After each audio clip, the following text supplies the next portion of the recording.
Yeah. Okay. So good evening. Today's topic is histopathological reporting of colorectal cancer, current recommendations and challenges. Colorectal cancer is the second most common cancer in females and the third most common cancer in males. It is a leading cause of cancer-related mortality. In modern approach, the decisions regarding the management of patients are taken in multidisciplinary team discussions where the pathologist plays a major role. After surgery, the TNM staging, the assessment of the margin status, and the reporting of high-risk features all are important in the post-surgical management and prognostication of the patients.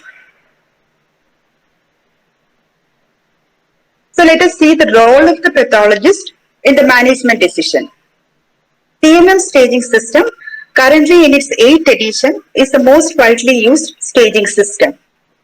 In stage 1 tumors, that is T1 and T2 tumors, where the tumor invades the muscularis propria without any lymph node involvement and without any metastasis, after surgical resection, no further treatment is required. But if the surgery is a local excision or polypectomy, then comes the importance of reporting of the risk factors, which include lymphovascular invasion, perineural invasion, tumor budding, and poorly differentiated areas. If these risk factors are present in a local excision or polypectomy specimen, then the patient needs further treatment in the form of surgical resection and lymphadenectomy. Now coming to the stage 2 tumors, that is T3 and T4 tumors, where the tumor invades beyond the muscularis propria without lymph node involvement or distant metastasis, the reporting of the risk factors are important in deciding the adjuvant treatment. And these risk factors include inadequate lymph node yield, PT4 status, lymphovascular invasion, perineural invasion, tumor budding, and poorly differentiated areas. If high-risk features are present, the patient needs adjuvant treatment. The MIC status is also important in deciding this adjuvant treatment. If there is no risk features, there is no need for further treatment in this group of patients and the patients are kept under follow-up. In stage 3 tumors, where there is lymph node involvement, irrespective of the level of invasion, the patient requires adjuvant treatment. In stage 4 disease with distant metastasis, the patient needs chemotherapy and the targeted therapy. If there is margin involvement, there is more chance for local recurrence and these patients need adjuvant treatment. The choice of chemotherapy, targeted therapy and immunotherapy all are dependent on further testing like MMR, MSA, BRAF, KRAS, NRAS mutation and PDL1. Thus, reporting of the level of invasion, the risk factors, nodal status, distant metastasis, margin involvement, all are important in the management of the patients. So before going to the topic proper, we will see the peritoneal covering of the colorectum. So the peritoneal covering or the serosal covering is different in different parts of the colorectum. Some parts are completely covered with peritoneum, some parts are partly covered with peritoneum, whereas the lower third of the rectum there is no peritoneal covering. For example, this ascending colon and descending colon, these are retroperitoneal organs where there is serosal covering in the anterior and the lateral surface, and in the posterior surface there is no peritoneal covering. During surgery, the surgeon dissects this non-peritonealized area. The parts which are cut by the surgeon during surgery becomes the margin, thus the posterior non-peritonealized surface becomes the radial margin in the retroperitoneal parts of the colon. So this is a diagrammatic representation of the retroperitoneal part of the colon, anterior surface, the posterior surface and the lateral surface. The anterior and lateral surfaces are covered with smooth serosa and the posterior irregular area is the non-peritonealized area. This becomes the radial margin of the retroperitoneal parts of the colon.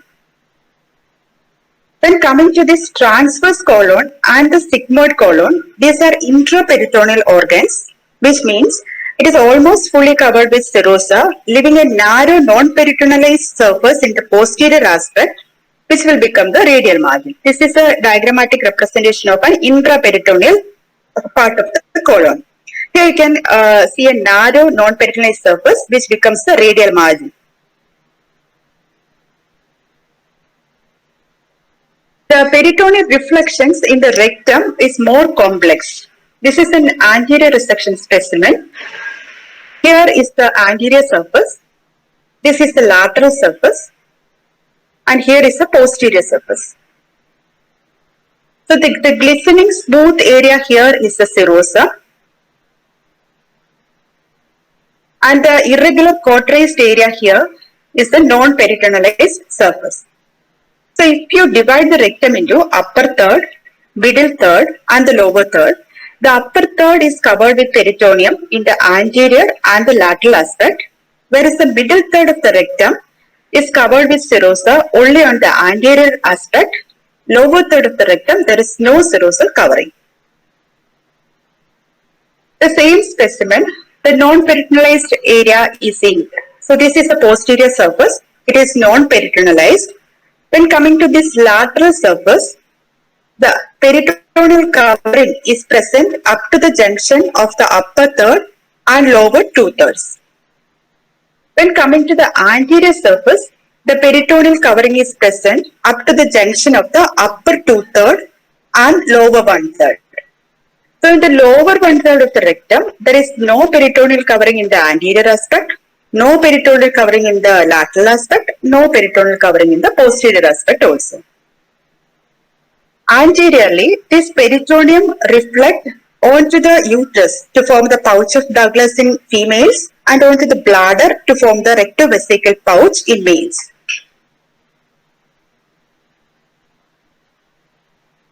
So the CAP protocol recommends to report the position of the tumor in relation to the anterior peritoneal reflection. Whether the tumor is above the level of anterior peritoneal reflection, at the level of anterior peritoneal reflection, or below the level of the anterior peritoneal reflection.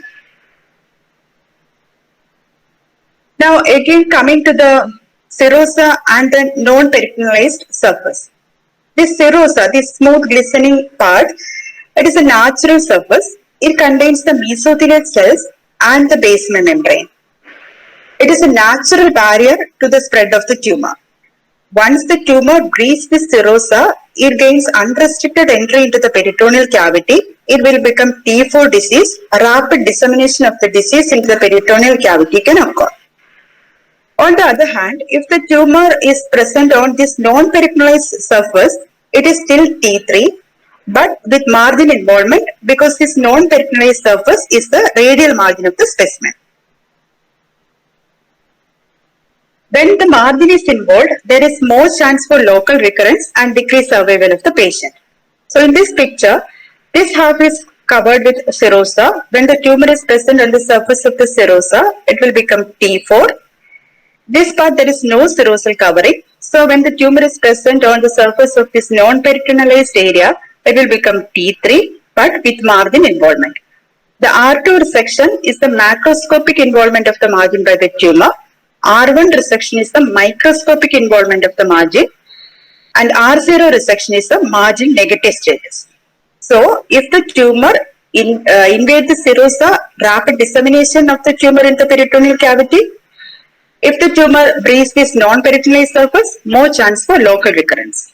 Thus, though this serosa and the non-peritoneal surface are in close proximity, they represent different anatomical entities, and the tumor infiltration into the serosa and tumor infiltration in the non-peritoneal surface have different implications in the prognosis and management of the patients.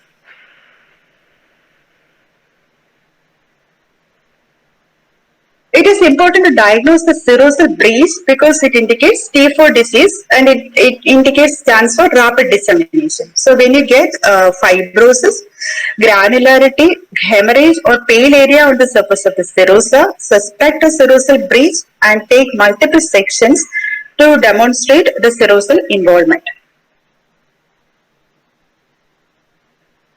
Then coming to the concept of total mesorectal excision. The rectum is encased by a thick blanket of fatty tissue which contains the blood vessels and the lymph nodes draining the rectum. This is covered with endopelvic fascia.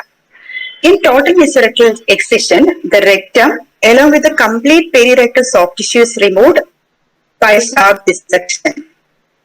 This is the gold standard care of the surgical tumor and it allows adequate lymphadenectomy and achieve maximum resection margin.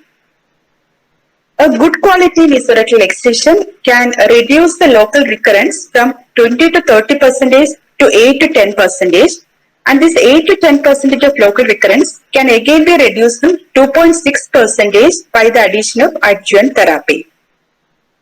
Good quality mesorectal excision increased the 5-year survival from 48% to 68%. So the non-peritonealized surface of the fresh specimen has to be examined, and depending on the bulk of the mesorectum, the defects on the surface of the mesorectum, the regularity and smoothness of the CRM, and the presence of absence or coning, the total mesorectal excision can be classified as complete, nearly complete, and incomplete. Again, this is the anterior resection specimen, the smooth serosal surface, and this is the non-peritonealized surface. So in the total mesorectal excision, we are examining this non-peritonealized area. In a complete mesorectal excision, there is intact bulky mesorectum with smooth surface, only minor irregularities on the mesorectal surface, no surface defects greater than 5 millimeters in depth, no coning towards the distal margin of the specimen, and after transverse sectioning, circumferential margin appears smooth. In near complete mesorectal excision, there is moderate bulk of the mesorectum, irregularity on the mesorectal surface with defects greater than 5 millimeter, but none extending to the muscularis propria, and no areas of visibility of muscularis propria except at the insertion site of the levator muscles. In incomplete mesorectal excision, there is only a little bulk of the mesorectum with the defects in the mesorectum down to the muscularis propria. After transverse sectioning, the circumferential margin appear very irregular. So here is a complete mesorectal excision with a smooth circumferential resected margin. Here the circumferential resected margin is RAD. This is the nearly complete mesorectal excision. And in incomplete mesorectal excision, the defects are reaching up to the muscularis propria. Now coming to the margins. The area dissected by the surgeon become the margin. So in a colectomy specimen, you can get a proximal margin, a distal margin, and a radial margin. Again, serosa is not a margin, only the non-peritonealized surface become the radial margin. We have already seen on the interperitoneal part of the colon, there is a narrow non-peritonealized surface in the posterior aspect, which will become the margin.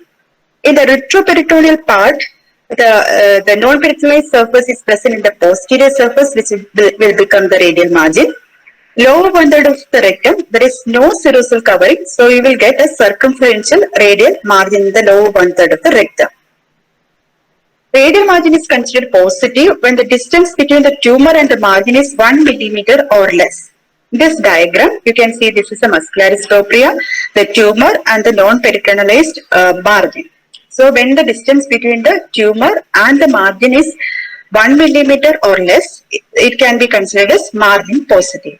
And this margin positivity can also be due to a focus of lymph node metastasis, focus of lymphovascular invasion, or perineural invasion close to the tumor. In the pathology report, it is important to mention whether positive margin is due to this direct invasion of the tumor or is it due to the lymph node mets, lymphovascular invasion, or perineural invasion.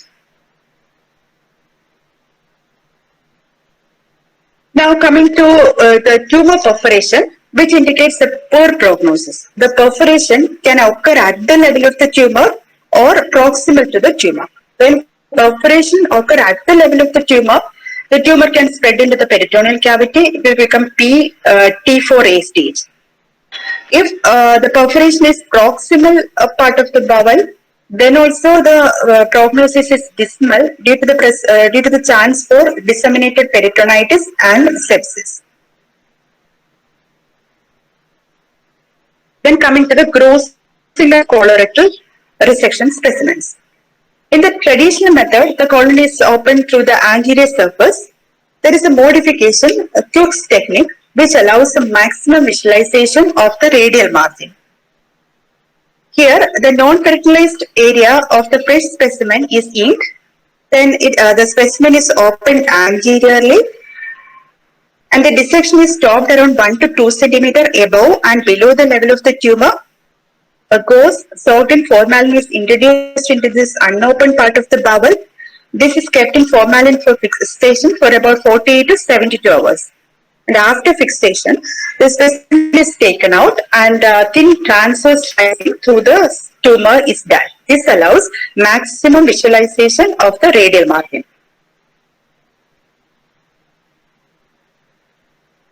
So the important macroscopic core data elements include the procedure, the site of the tumor, the tumor location for rectal tumors based on the peritoneal reflection, the size of the tumor perforation, macroscopic interactness of mesorectum, and distance to the near longitudinal resected margin. Then coming to the histological types. This is based on the 5th edition WHO classification of tumors of the digestive system. Some of these subtypes have its own clinical behavior, prognosis, and molecular signature.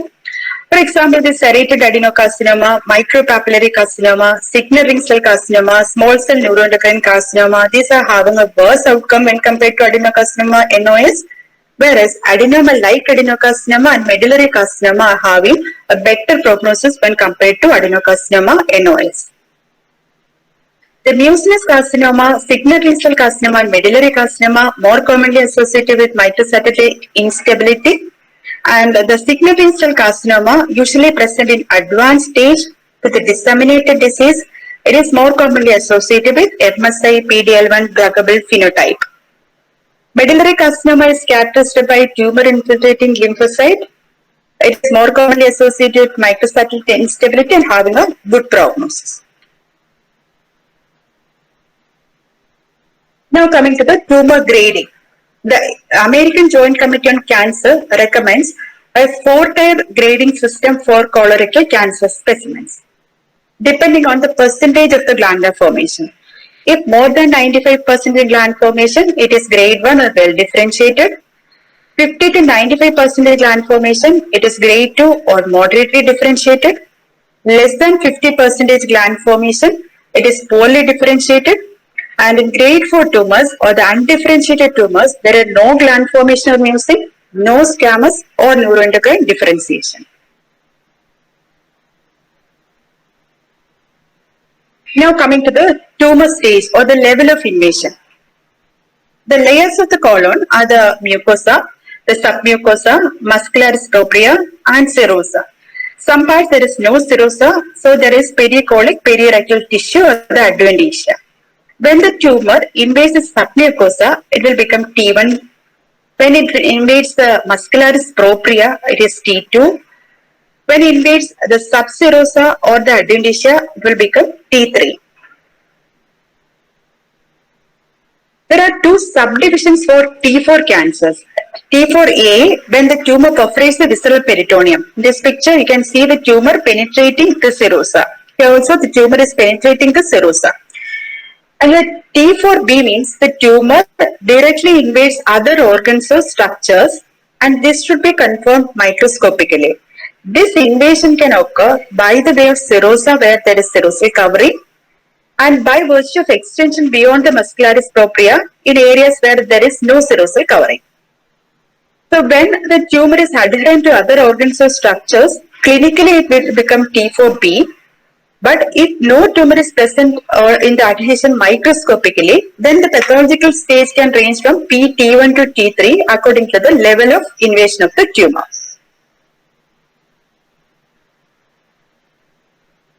So serosal involvement is very, very important because it indicates rapid dissemination in the peritoneal cavity. And the demonstration of the serosal involvement can be challenging when there is mesothelial hyperplasia, mesothelial fragmentation, or when there is hyperinflammatory reaction. In this example, we can see the tumor invading the serosa within deep cleft. So it is very easy to miss such type of serosal involvement. Here in this picture, you can see the tumor cells and the mesothelial cells. You can differentiate the mesothelial cells and tumor cells by the degree of HTP of the tumor cells. Sometimes the mesothelial cells will get proliferated and it will get show some amount of HTPR. In such situation, it will be difficult to differentiate the tumor cells and the mesothelial cells. In such conditions, we can use immunohistochemistry to demonstrate whether the atypical cells are tumor cells or the hyperplastic mesothelial cells. In this picture, you can see the tumor cells reaching close to the serosal surface with a fibroinflammatory reaction. There is no breach in the serosa.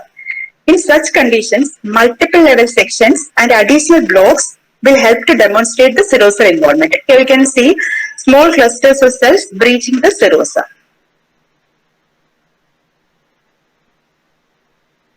Now coming to lymphovascular invasion, which is a risk factor in colorectal cancers. It can be divided into a small vessel vascular invasion and large vessel or venous invasion. Small vessel vascular invasion means the tumor cells within endothelium line spaces without an identifiable elastic lamina or the smooth muscle cell. Whereas the venous invasion, the tumor cells within endothelium line spaces with identifiable elastic lamina or smooth muscle layer. Venous invasion can again be classified as intramural venous invasion and extramural venous invasion. Extramural venous invasion means the venous invasion is outside the muscularis propria. Studies have shown that this small vessel vascular invasion, there is more chance for lymph node metastasis, and extramural venous invasion is more commonly associated with liver metastasis.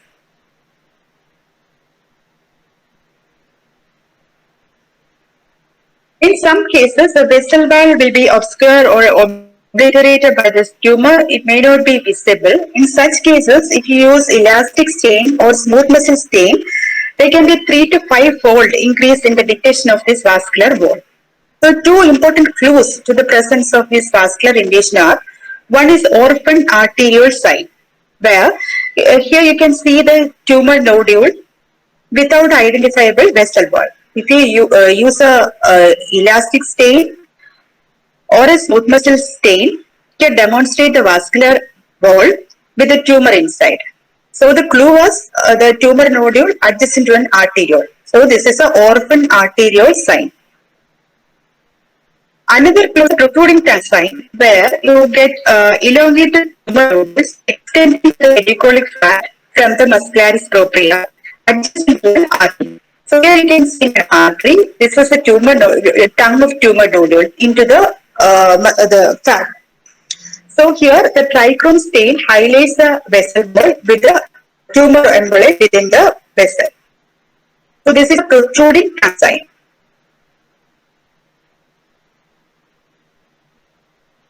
Another risk factor is perineural invasion.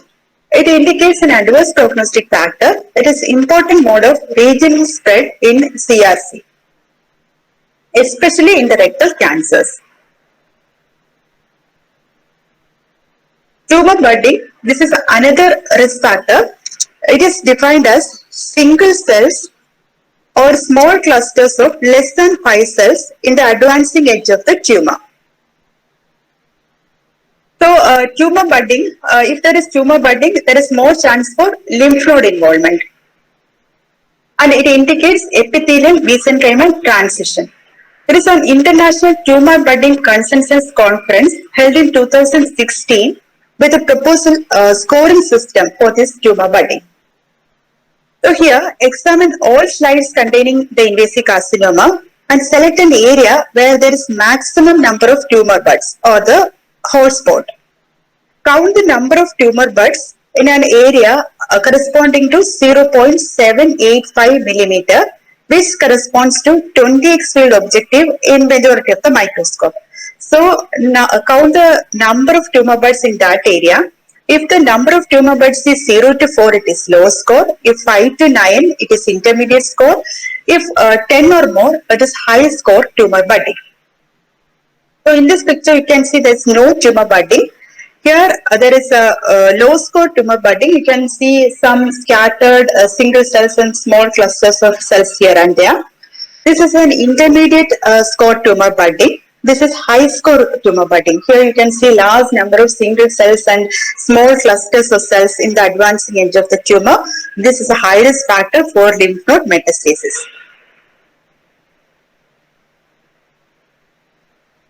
Now coming to the concept of tumor deposit. This is a node and this is a tumor deposit. Tumor deposit is defined as a discrete, microscopic or macroscopic nodule of cancer in the pericolorectal adipose tissue within the lymph node drainage area of the primary tumor, which is discontinuous from the primary tumor, without an identifiable lymph node tissue, vascular or neural structure. If you have a lymph node tissue, it is a lymphatic mets. If there is vascular vessel wall, you can call it as vascular invasion. If neural structure, it is a perineural invasion. This tumor deposit indicates an adverse prognostic factor, and if there is tumor deposit, the patient need adjuvant therapy. So, in the TNM classification, the N1 is again divided into N1A, N1B, and N1C. This N1C is when there is no regional lymph nodes are positive, but there are tumor deposits. If the tumor deposits are accompanied by identifiable lymph node metastasis, then the tumor deposit does not affect the N category. For example, if nodes are negative and tumor deposit is present, then the stage will become TN1C. But if one node is positive and there are tumor deposit, then the stage will become TN1A based on this node positivity. But you have to mention the number of tumor deposits also. Coming to the lymph node status. If one lymph node is involved by the tumor, irrespective of the level of invasion of the tumor, the stage will become directly to stage 3 and these patients need adjuvant chemo. So it is very, very important to identify these lymph node mets. The more number of nodes examined, there is more chance for detecting the metastasis. In other words, if lesser number of nodes, there is a chance for understaging of the tumor and under treatment of the patient. So the CAP protocol recommends a minimum of 12 nodes to be examined in each case of colorectal cancer resection specimens. If your lymph node yield is inadequate, you can use fat clearing agents or lymph node revealing solutions which contain a mixture of glacial acetic acid, ethanol, distilled water and formaldehyde. So it should be kept in mind that the lymph nodes, small size lymph nodes like 5 mm diameter lymph nodes or even 2 mm diameter lymph nodes may contain metastasis in case of colorectal cancer. So it is very, very important to search for a maximum number of lymph nodes.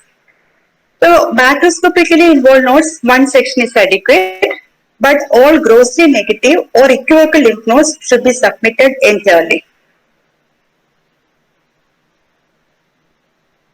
Now coming to the preoperative therapy.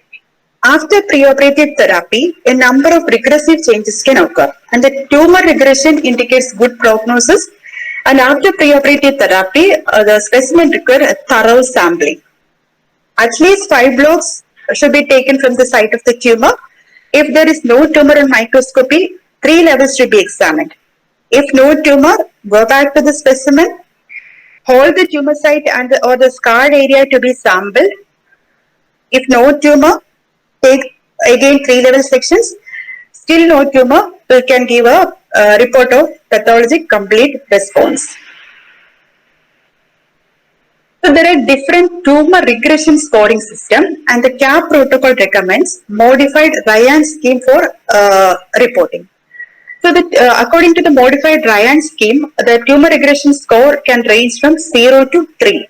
0 is the complete response with no viable cancer cell. Score 1 is near complete response with single cells or rare small group of cells. Score 2 is partial response with residual cancer with evident tumor regression. Score 3 is poor or no response with extensive residual cancer. So this picture, there's a complete tumor response. This is near complete tumor response where you can get small scattered viable tumor cells in fibroinflammatory stroma. This is near complete response. Partial response, here there is tumor response, but the tumor cells are also there. Here there is poor or no response where you get a bulk of the tumor. After neoadjuvant therapy, a number of morphological changes can occur in the tumor.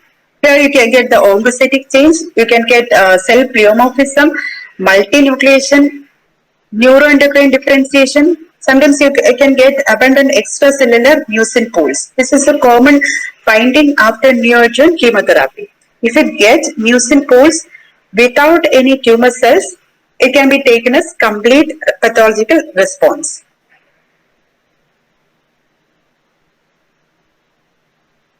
Now coming to carcinoma in an adenomatous polyp.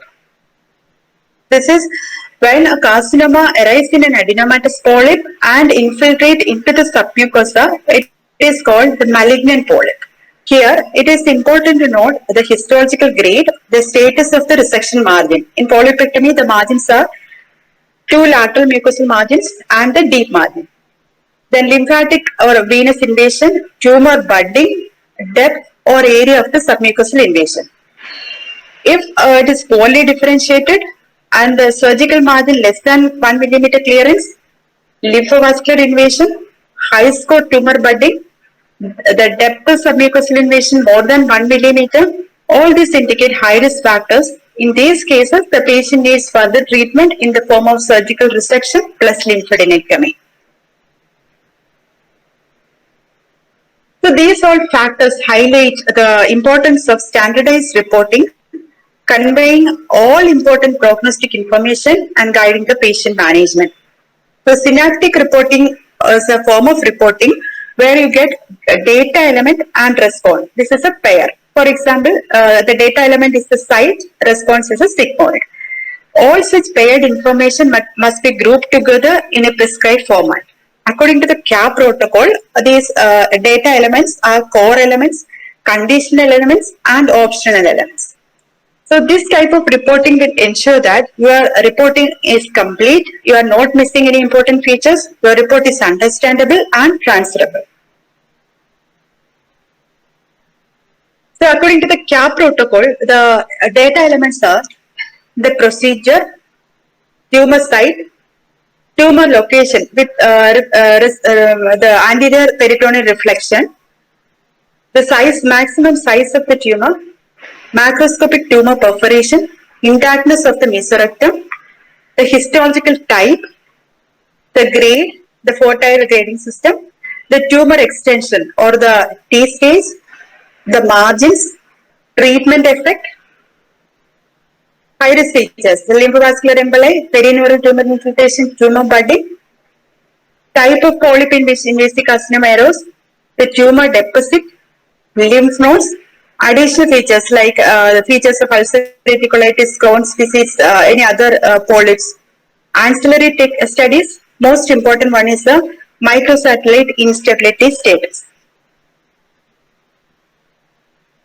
So this microsatellite instability can be tested by immunohistochemistry, the mismatch repair protein immunohistochemistry, or by MSI molecular testing, the PCR or the sequencing.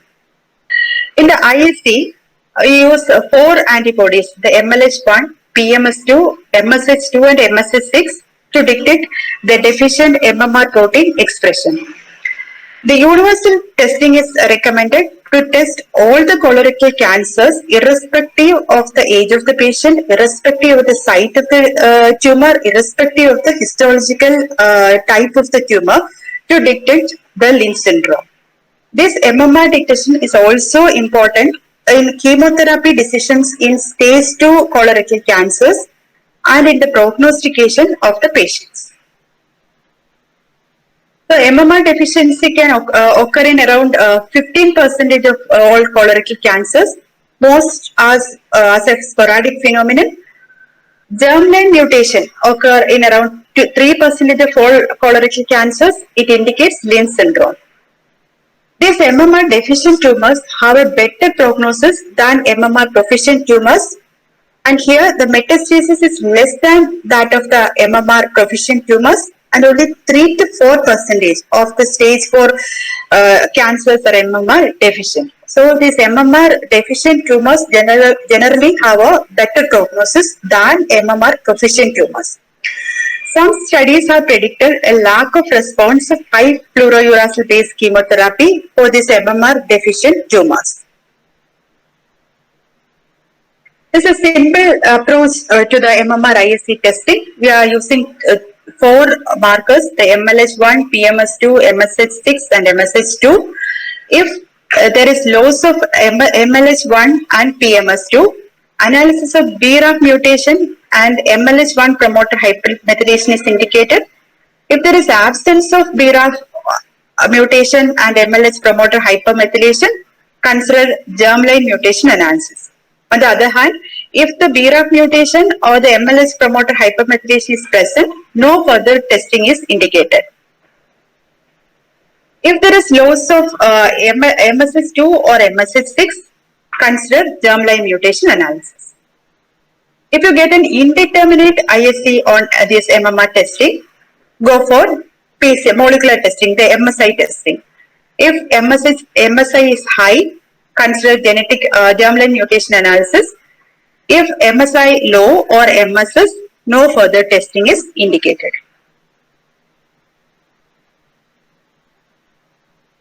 So we have seen the anatomy of the colorectum with respect to the peritoneal covering, the concept of total mesorectal excision, the margin assessment in colorectal cancers, the TNM staging, about the risk factors, the data elements in the CAP protocol, and about the MMR testing. And this is the cancer awareness ribbon of the colorectal cancer, and the cancer awareness month of the colorectal cancer is March. Thank you. Thank you so much. Wonderful. Just let me see if there are any questions on the YouTube before I go on to the comment section. Yes, there is a question and I'm going to read that question out.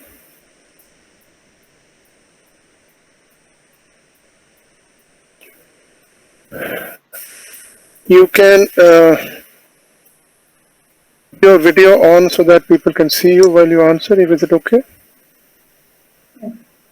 If it's not okay, then no issues. Yeah, perfectly fine, right? So the question by Dr. Minesh Gandhi from Ahmedabad, he says, please share your experience with PDC polydifferentiated clusters reporting and which method you advocate for that. Like the tumor budding. Tumor budding means when you get clusters of tumor cells less than 5 cells. That is a tumor budding. When you get more than 5 cell clusters, it is the polydifferentiated clusters. We usually report about the polydifferentiated clusters in the advancing edge of the tumor. There is no definite criteria for reporting the polydifferentiated cluster. Right. We have about 30 seconds delay in transmission from here to the YouTube. So while Dr. Minesh Gandhi probably he would just like to ask maybe something more to that. Let me start with yeah, there is another question. Please, I'll just read that out to you again. I'm just putting it on the chat box so that you can also see it. He says, does number of serosal deposit after the alter the prognosis because all stated N1C is absence of lymph node involvement? The tumor deposit in the serosa, it is an advanced prognostic factor, and these patients need further adjuvant therapy depending on the tumor deposit. If there is no lymph node but tumor deposit, then the stage is N1C, it is N1 itself, so the patient is considered as a N positive status, and the patient will receive the adjuvant therapy depending on that. So it's important to report the tumor deficit, especially if the lymph nodes are negative. Yeah, and it does alter the prognosis. It does have a Definitely. Yes, it alters even the protocol, the prognosis, the adjuvant therapy protocol as well. Right. Yeah, Dr. Renu, to me it gave the feeling as if somebody is standing on the grossing table and trying to teach me how to gross. And then subsequently taking me to the 10 header and showing me, look, this is this, this is this, this is this, this is this. Wonderful teacher you are. Perfectly well taught. Beautifully done. Unfortunately, we had some little bit issues with the connectivity at places, but the recording was perfect. So anybody who would go and would like to see the edited recorded version will get the perfect flow of your teaching. You are a very good teacher, and your command on colorectal tumor grossing, the prognostication, the way to look at it, the way to report the synoptic protocol is wonderful. You are an expert here. And the way you went teaching slowly, and like as if a junior resident, first year junior resident is sitting next to you and you're trying to teach that person, look, this is budding, this is embolization. Here you may not look at the veins, you may not see the vessel, but if you do the stain, this is how you get it. One by one, such a wonderful teaching process. There is another question by Dr. Minesh Gandhi. I'll come back to that. Let me take that question up.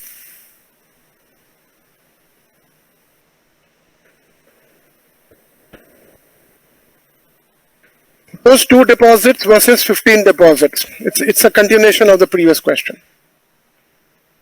So if you get a lymph node positivity, then you have to state the number of tumor deposits. Up to 5, you can say it is 4 deposit or like that.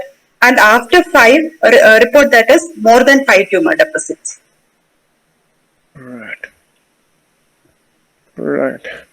This entire teaching process is going to be a milestone in understanding colorectal cancers, because many of the people, I have seen so many of our residents who exactly do not understand the basic anatomy of how the serosal covering on the entire colon is put up.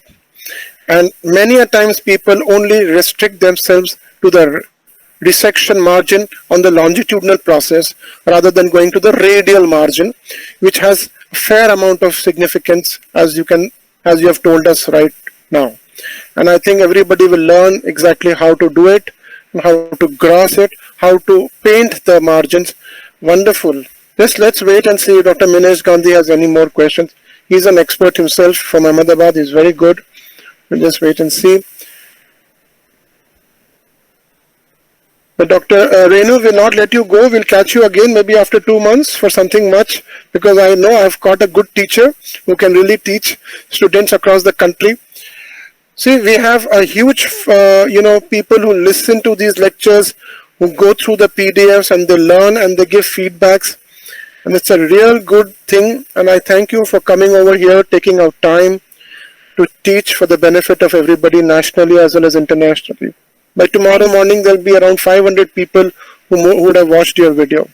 That's exactly how it goes, yeah. I went through the whole thing. It was wonderful, wonderfully taught. Thank you, sir. Brilliant, wonderful. I'm just waiting for any other questions on the YouTube. There's slight delay today, slightly more than the normal delay. Probably there's some issues with the net. These things are not in our control at times. Right, I don't see any more questions. So I take this opportunity to thank you, ma'am. Wonderful teaching, excellent presentation, perfect requirement of what is to be taught. Nothing extra, so nicely done. Brilliant, thank you so much. God bless you.